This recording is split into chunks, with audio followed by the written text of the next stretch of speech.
Si donc quelqu'un est en Christ, il est une nouvelle créature. 2 Corinthiens 5, 17.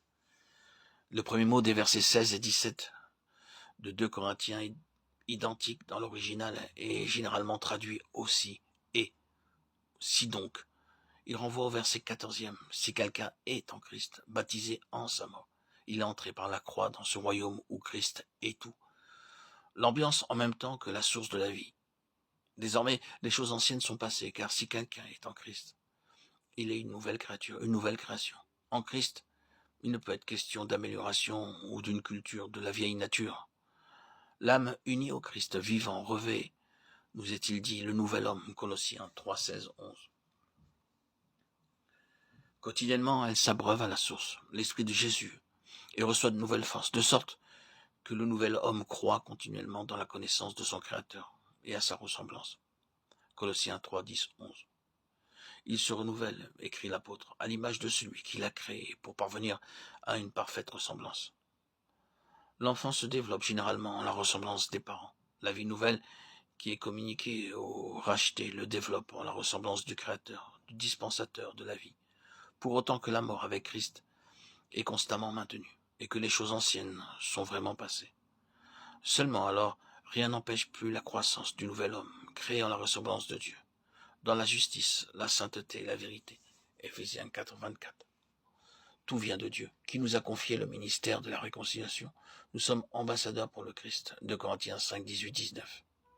C'est à l'homme nouveau, séparé du monde, qui ne connaît plus personne selon la chair, mais voit en toute créature l'une de celles pour qui Jésus est mort, que Dieu confie le ministère de la réconciliation.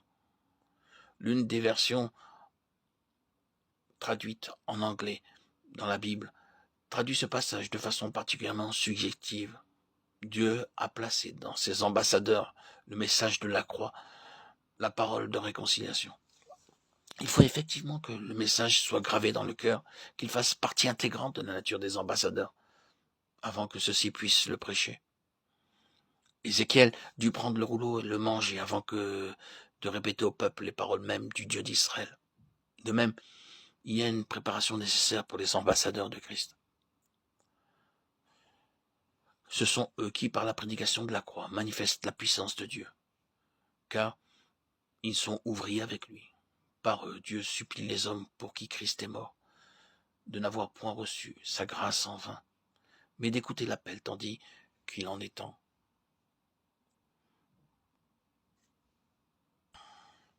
L'Esprit de Jésus est en eux. Ils reçoivent de nouvelles forces, afin que leur croissance s'épanouisse dans la connaissance du Créateur et qu'ils puissent lui ressembler. Ils sont alors renouvelés à l'image de celui qui l'a créé pour parvenir à une parfaite ressemblance et transmettre, communiquer la parole.